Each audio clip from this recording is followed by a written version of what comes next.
বন্ধুরা নমস্কার, সবাইকে স্বাগত আমার উদয় কিচেনে। তো বন্ধুরা আজকে আমি আরো একটা সুন্দর মজাদার রেসিপি নিয়ে আপনাদের সামনে হাজির হয়েছি। তো বন্ধুরা আজকে আমি রান্না করব, দেখুন এখানে আমার হাতে রয়েছে এগুলো মাসকালের বড়ি। আর এই মাসকালের বড়ি আমি রান্না করব। সব এখন নতুন সবজি উঠেছে। দেখুন এখানে সবজির মধ্যে নিয়েছি নতুন আলু, বেগুন, সিম এবং টমেটো।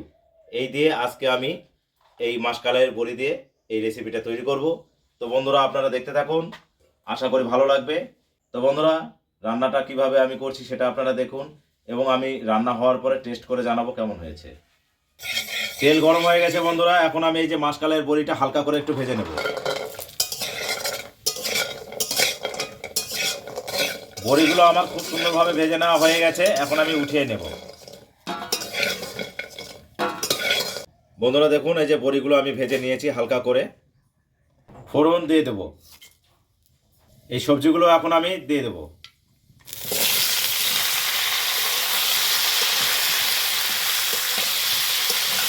এখন আমি বন্ধুরা এখানে দেখুন পেঁয়াজ কুচি, কয়েকটা কাঁচা লঙ্কা এবং বাটা মশলা নিয়েছি, এগুলো সব দিয়ে দেবো একবারে।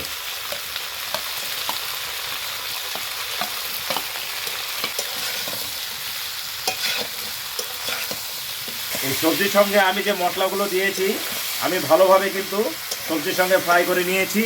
এখন আমি এই যে এখানে গুঁড়ো মশলা, লবণ, হলুদ, ধনিয়া পাউডার এবং লঙ্কার গুঁড়ো এগুলো দিয়ে দেবো।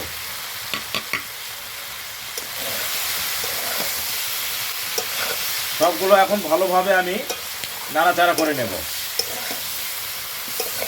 সবজিগুলো আমি খুব সুন্দরভাবে মশলার সঙ্গে কষিয়ে নিয়েছি। এখন সেদ্ধ হওয়ার জন্য একটু পরিমাণে জল দেব। সবজিগুলোকে ভালোভাবে সেদ্ধ করার জন্য অল্প সময়ের জন্য একটু ঢেকে রাখবো। সবজিগুলো আমার খুব সুন্দর সেদ্ধ হয়েছে এবং খুব সুন্দরভাবে আমি কষিয়ে নিয়েছি। তো এখন আমি গ্রেভির জন্য পরিমাণ মতো জল দেব।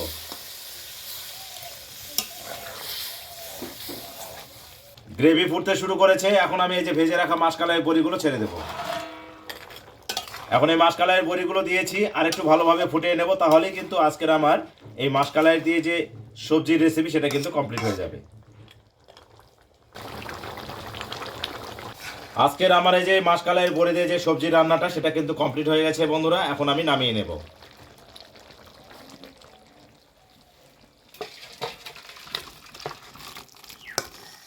তো বন্ধুরা আজকের আমার যে রান্না ছিল সেটা কিন্তু কমপ্লিট হয়ে গেছে, এখানে আমি নামিয়ে নিয়েছি। দেখুন একবার কালারটা কত সুন্দর হয়েছে এবং এই রেসিপিটা কত সুন্দর হয়েছে। দেখুন গোটা গোটা রয়েছে বেগুনগুলো, সঙ্গে এই যে মাসকালাইয়ের বড়ি, এগুলো কিন্তু খুব সুন্দর সেদ্ধ হয়েছে। তো এখন আমি আপনাদের টেস্ট করে জানাবো কেমন হয়েছে। একটু উঠিয়ে নেব। এই যে মাসকালাইয়ের বড়ি, একটু গ্রেভি নেব। তো বন্ধুরা সঙ্গে কিন্তু আমি শাক নিয়েছি। শাক আমার ভীষণ প্রিয়, আমি খেতে খুব ভালোবাসি। তো আগে আমি এই তরকারিটাতে খেয়ে জানাই কেমন হয়েছে।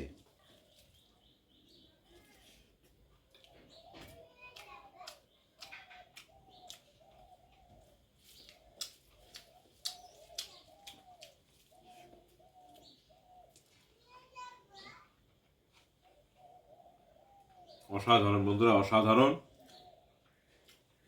এরকম নতুন আলু, সিম, বেগুন, টমেটো সঙ্গে মাসকালের বড়ি, এই যে তরকারিটা এত টেস্ট এবং এত ভালো লাগে, আপনারা বাড়িতে অবশ্যই তৈরি করবেন। বড়িটা এত সুন্দর সফট আর নরম হয়েছে, দারুণ। সিম একটা খেয়ে দেখি। সবজিগুলো অসাধারণ সিদ্ধ হয়েছে।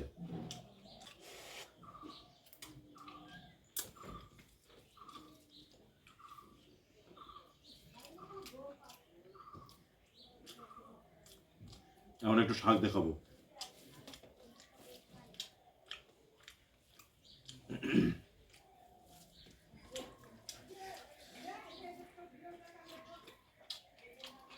তো বন্ধুরা আপনারা দেখলেনই আজকের আমার এই যে মাসকালের বড়ি দিয়ে আলু, বেগুন, সিম, টমেটো এই যে সবজির রেসিপিটা, সেটা আমি কত তাড়াতাড়ি এবং খুব সহজেই তৈরি করলাম। তো বন্ধুরা আপনারাও বাড়িতে এরকম তৈরি করে নেবেন। আর আজকের এই রেসিপিটা যদি আপনাদের ভালো লেগে থাকে তাহলে অবশ্যই অবশ্যই লাইক, শেয়ার, কমেন্ট করে আমার পাশে থাকবেন। তো বন্ধুরা যারা এখনো পর্যন্ত আমার পেজটিকে ফলো করেননি অবশ্যই ফলো করে আমার পাশে থাকবেন। তো সকলে ভালো থাকবেন, সুস্থ থাকবেন, আবার দেখা হবে